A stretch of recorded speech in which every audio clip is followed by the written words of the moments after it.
विद्यार्थी मित्रांनो, डिफरन्शिएशनचा आपण मागच्या व्हिडिओमध्ये डेरिव्हेटिव्ह ऑफ इनव्हर्स फंक्शन आणि इनव्हर्स ट्रिग्नोमेट्रिक फंक्शनचे थेरम्स आपण पाहिले होते आणि स्टँडर्ड फंक्शन्सचे फॉर्म्युले पाहिले होते. आता आपण पाहणार आहोत एक्सरसाइज 1.2. याचे दोन एक्झाम्पल्स, या टाईपचे दोन एक्झाम्पल्स आपण याच्या आधीच्या व्हिडिओमध्ये पाहिले आहेत. बघा, क्वेश्चन काय दिलेला आहे, find the derivative of the function y is equal to F X using the derivative of the inverse function x equal to F inverse of y in the following. म्हणजे हे जे फंक्शन दिलेले आहेत याच्या inverse फंक्शनचा use करून आपल्याला याचा डेरिव्हेटिव्ह आपल्याला फाइंड करायचा, म्हणजेच काय तर dy बाय dx फाइंड करायचा. पण कशाचा यूज करायचा आपल्याला, इनव्हर्स फंक्शन. आता जर इनव्हर्स फंक्शनचा यूज करून सोडवायचे तर आपल्याला इनव्हर्सच्याच मेथडने जावं लागेल, नाही तर आपण फक्त याचा जर डेरिव्हेटिव्ह फाइंड करायचा असेल तर आपण इझिली फाइंड करू शकतो 1/2√x. पण आपल्याला याचा यूज करून सॉल्व्ह करायचा आहे म्हणून आपल्याला त्याच मेथडने जावं लागेल. मग बघा, आता याच्यावरून आपल्याला y दिलेला आहे, याच्यावरून आपल्याला x फाइंड करावं लागेल. म्हणजे काय करणार तुम्ही इथं आता, तर आपल्याला याला स्क्वेअरिंग करावं लागेल, म्हणजे squaring on both side. Then we get y square is equal to, याला स्क्वेअर केलं म्हणजे हा काय झालं तर x. आता x चा डेरिव्हेटिव्ह फाइंड करायचा. देअरफॉर म्हणजे differentiate with respect to x. Therefore dx by dy, dx by dy, x चा derivative with respect to y, y square चा डेरिव्हेटिव्ह काय येईल ट्वाइस y. पण y काय आहे √x, म्हणजे हा काय झाला 2√x. मग आता we know dy by dx is equal to 1/dx by dy. या फॉर्म्युल्याचा यूज करून आपल्याला ते सॉल्व्ह करायचं होतं. तर 1/dx बाय dy काय आहे तर 2√x, म्हणजे y चा डेरिव्हेटिव्ह विथ रिस्पेक्ट टू काय आला 1/2√x. आणि असाही याचा डेरिव्हेटिव्ह आपण काय घेतला असता तर 1/2√x. म्हणजे आपण असं दोन मेथडने ते एक्झाम्पल सॉल्व्ह करू शकतो. Next second example, y is equal to log of twice x minus 1. यालाही तसंच करायचं. आता आपल्याला काय फाइंड करायचं आहे, आधी आपल्याला x घ्यायचा आहे, म्हणून काय करणार तुम्ही तर आता लॉगॅरिथमची डेफिनेशन वापरणार. y m is equal to log x to the base a, म्हणजे हा काय होतो x is equal to a raise to m. तर इथं आपण जर ती डेफिनेशन यूज केली तर काय मिळेल आपल्याला, इथे आपण बेस काय घेतो e, म्हणजे हा काय झाला e raise to y is equal to twice x minus 1. म्हणजे twice x is equal to, twice x equal to हा -1 इकडे प्लस होईल, म्हणजे e raise to y plus 1. आणि x काय होईल मग, x is equal to e raise to y plus 1/2. आणि मग याला डिफरन्शिएट करायचं, differentiate with respect to x. म्हणजे या मेथडने आपण एक्झाम्पल सॉल्व्ह करू शकतो. एक दोन एक्झाम्पल जरी तुम्हाला समजलं तरी काय हरकत नाही. 1/2 e रेस टू y चा डेरिव्हेटिव्ह काय येईल e रेस टू y, म्हणजे derivative of e raise to y plus 1. वाटल्यास एक स्टेप जास्त लिहा. 1/2 derivative of e raise to y, e raise to y, आणि हा 1 कॉन्स्टंट आहे, त्याचे डेरिव्हेटिव्ह 0, म्हणजेच काय झाला हा finally e raise to y by 2.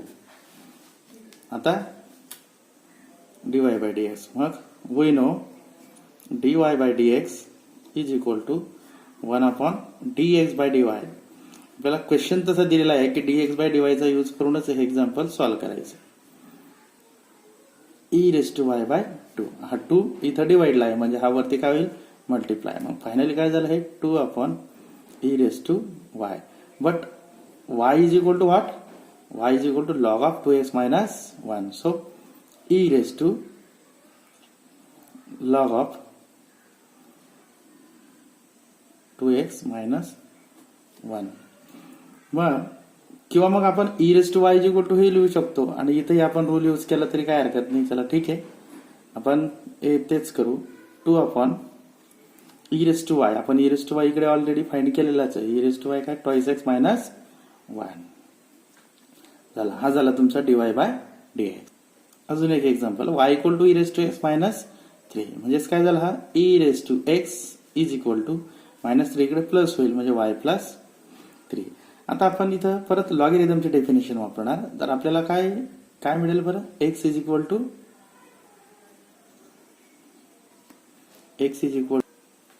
log of y plus 3 to the base e या फॉर्ममध्ये. लक्षात आपण याचाही डेरिव्हेटिव्ह आपण डायरेक्ट फाइंड करू. मग differentiate with respect to y म्हणजे dx by dy is equal to लॉगचा डेरिव्हेटिव्ह काय येतो 1 अपॉन फंक्शन म्हणजे 1 upon y plus 3 into derivative of y plus 3 sorry x चा derivative log of y plus 3 म्हणून याचा डेरिव्हेटिव्ह काय येईल 1 अपॉन y प्लस 3. मग वी नो. पण आता याला तुम्ही असं लिहू शकतात 1 अपॉन y प्लस 3. तर y प्लस 3 काय आहे तुमचा e रेस टू x म्हणजेच तुम्ही याला पुढे is equal to 1 upon e raise to x असंही लिहू शकतात. मग we know dy by dx is equal to 1 upon dx by dy म्हणजे हा आहे तुमचा इनवर्सचा थेरम. म्हणजेच 1 अपॉन dx बाय dy काय तर 1 upon e raise to x. हा इथं डिवाइडला आहे वरती जाताना काय होईल e रेस टू x झालं. dy by dx is equal to e raise to x असं याचा डेरिव्हेटिव्ह आपण डायरेक्ट फाइंड केला तर dy बाय dx म्हणजेच काय e रेस टू x आणि हा -3 कॉन्स्टंट 0 म्हणजे e रेस टू x. आता क्वेश्चन सेकंड बघा काय दिलेलं आपलं. Find the derivative of the inverse function of the following.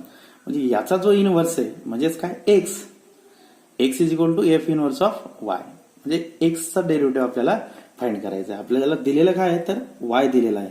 आपण काय करणार डायरेक्ट y चा डेरिव्हेटिव्ह फाइंड करून घेणार. Given y is equal to X square into E raise to X. आधीच्या क्वेश्चन मध्ये काय होतं इनव्हर्सचा डेरिव्हेटिव्ह फाइंड करायचा होता. इथं काय करायचं आपल्याला याचा जो म्हणजे y चा डेरिव्हेटिव्ह फाइंड करायचा होता. आता या क्वेश्चन मध्ये इनव्हर्सचा डेरिव्हेटिव्ह फाइंड करायचा म्हणून यालाच डिफरन्शिएट करून घ्यावं लागेल आपल्याला. Differentiate with respect to x dy by dx. आता dy बाय dx म्हणजे हे सिंपल फंक्शन नाहीये X square into E raise to X म्हणजे इथं आपल्याला u इंटू ई चा रूल वापरावा लागेल. बघा मग X square as it is into derivative of E raise to X E raise to X plus E raise to X as it is आणि X स्क्वेअरचा डेरिव्हेटिव्ह काय येतो तर ट्वाइस एक्स. म्हणजे हे आपण फॉर्म्युले पाठ केलेले असले तर आपल्याला हे सहज समजेल. म्हणजे इथं आपण काय केलं u इंटू ई चा रूल यूज केला. हा झाला dy बाय dx. आपल्याला फाइंड करायचं आहे dx बाय dy. मग we know dx by dy is equal to 1 upon dy by dx. आपण इथं e raise to x common काढून हे पण सिम्प्लिफाय करू शकतो. X square plus twice x किंवा x E raise to x इथून एक्स ई आपण कॉमन काढला तर हे एक्स प्लस 2 होईल असंही आपण लिहू शकतो. म्हणजे हे काय झालं 1 अपॉन dy बाय dx म्हणजे हा X into E raise to X X plus 2 झाला dx by dy. Second example y is equal to X cos X. मग याला डिफरन्शिएट करायचं. Differentiate with respect to x then we get dy by dx is equal to. आता इथं x आणि cos x असे दोन functions आहेत x आणि कॉस एक्स म्हणजे u इंटू चा रूल वापरणार. u इंटू चा रूल काय x ऍज इट इज आणि डेरिव्हेटिव्ह ऑफ कॉस एक्स. वाटल्यास मी एकदा परत डिटेल लिहून देतो. Derivative of cos x plus cos x as it is आणि डेरिव्हेटिव्ह ऑफ फर्स्ट फंक्शन म्हणजे जे दिलेलं आहे ते एक्स झालं. एक्स कॉसचा डेरिव्हेटिव्ह काय तो minus sine x plus cos x आणि एक्सचा डेरिव्हेटिव्ह 1. हे जर आपण व्यवस्थित लिहिलं तर मायनसची टर्म आपण इकडे लिहू शकतो म्हणजे cos x minus x sine x.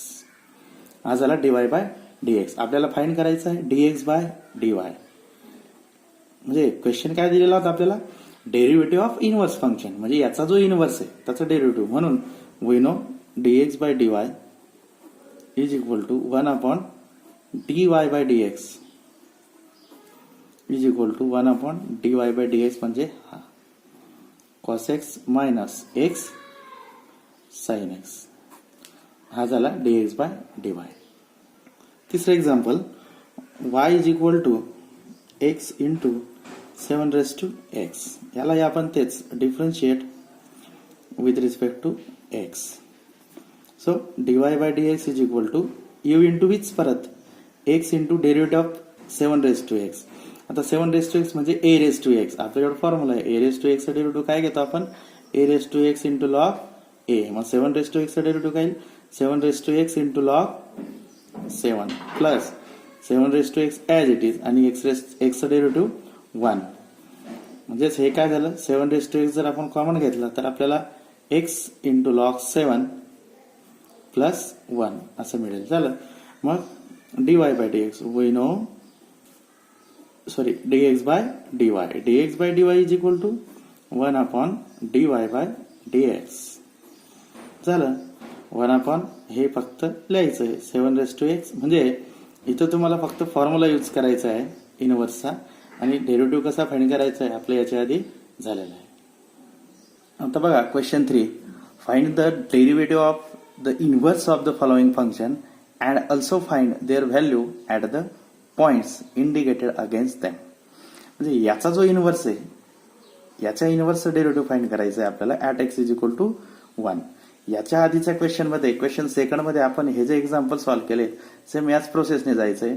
फक्त आपल्याला इथं dx बाय dy ऍट हा जो पॉइंट दिलेला आहे हा पॉइंट यूज करायचा आहे. आलं लक्षात? बघा मग एक सिंपल एक्झाम्पल आपण सॉल्व्ह करू. सोल्युशन गिवन y दिलेला आहे. डिफरन्शिएट करू आपण याला. Differentiate with respect to x. Then dy by dx is equal to काय dy by dx x raise to 5 म्हणजे x रेस टू n चा डेरिव्हेटिव्ह काय येईल तो n into x raise to n minus 1 म्हणजे 4. म्हणजे हा डेरिव्हेटिव्ह आपण इझिली फाइंड करतो. 5x raise to 4 plus 6 3 into 2 6 x square आणि प्लस 3x चा डेरिव्हेटिव्ह काय येतो तर 3. झाला dy बाय dx. मग आता dx बाय dy आपण आधी काय करू तर dx बाय dy फाइंड करून घेऊ. dx बाय dy म्हणजे काय तर 1 अपॉन dy बाय dx म्हणजे आपण इनव्हर्सचा रूल यूज केला इनव्हर्स फंक्शनचा is equal to 1 upon dy by dx. काय येतो तर 5x raise to 4 plus 6x square plus 3. आता आपल्याला काय करायचंय dx by dy at x is equal to 1. बघा आता dx by dy at x is equal to 1 equal to दिलेलं आहे आपल्याला. आता 1 अपॉन काय होतं ते 5x रेस टू 4 म्हणजे 5x काय घ्यायचं आहे आता आपल्याला 1 घ्यायचं आहे म्हणजे 5x raise to 4 plus 6x square. x स्क्वेअरच्या जागेवर आता काय x च्या जागेवर 1 घ्यायचं आहे 1 स्क्वेअर आणि प्लस 3. झालं. हे सिम्प्लिफाय करायचं आहे आता आपल्याला. फक्त सिम्प्लिफाय केल्यावर काय होईल is equal to 1 upon 1 raise to 4 1 म्हणजे हा झाला 5 1 स्क्वेअर 1 म्हणजे हा 6 आणि प्लस 3. किती झाले ते 6 प्लस 5 11 11 प्लस 3 14 म्हणजे 1 by 14. Next y equal to आता याला डिफरन्शिएट करायचं काय येईल तो dy by dx is equal to e raise to x चा derivative e raise to x 3x चा 3 कॉन्स्टंट टू 0 झाला. आता आपण dx बाय dy फाइंड करणार. मग we know dx by dy dx by dy is equal to 1 upon dy by dx.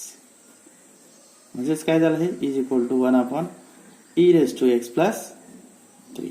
आणि आपल्याला काय फाइंड करायचं आहे आता derivative at x is equal to 0 म्हणजे x च्या जागेवर काय घ्यायचं आता 0 म्हणजेच 1 upon e raise to 0 plus 3 1 upon आता e रेस टू 0 म्हणजे काय असतो 1 1 प्लस 3 1 प्लस 3 4 सो 1 बाय 4. एक लास्ट एक्झाम्पल आपण घेऊ. y is equal to sine x minus 2 plus x square. याला डिफरन्शिएट करायचं. डिफरन्शिएट त्याच्या आधी at x is equal to 2. मग डिफरन्शिएट केलं dy by dx is equal to साइनचा डेरिव्हेटिव्ह काय तो कॉस ऑफ x मायनस 2 आणि हे फंक्शन आहे म्हणून x मायनस 2 चा डेरिव्हेटिव्ह काय 1 म्हणजे तो काही लिहायची गरज नाही आणि प्लस x स्क्वेअरचा ट्वाइस x. चला मग आपल्याला फाइंड करायचे dx बाय dy म्हणून तो काय dy बाय dx म्हणजेच काय झाला तो 1 upon cos of x minus 2 आणि प्लस ट्वाइस x. आता डेरिव्हेटिव्ह कसा फाइंड करायचा आपल्याला at x is equal to 2. मग dx by dy at x is equal to 2 मग 1 अपॉन कॉस ऑफ x च्या जागेवर 2 घेणार आपण 2 मायनस 2 प्लस 2 इंटू 2. आता बघा 1 अपॉन काय झाला हा कॉस 2 मायनस 2 0 म्हणजे कॉस 0 प्लस 2 इंटू 2 4. आता कॉस 0 ची व्हॅल्यू काय असते cos 0 is always 1 so 1 plus 4 आणि 1 प्लस 4 म्हणजे काय 5 1/5. हे झाले आपले question first second and third म्हणजे एक्सरसाइज 1.2 चे आपण 3 क्वेश्चन घेतलेत.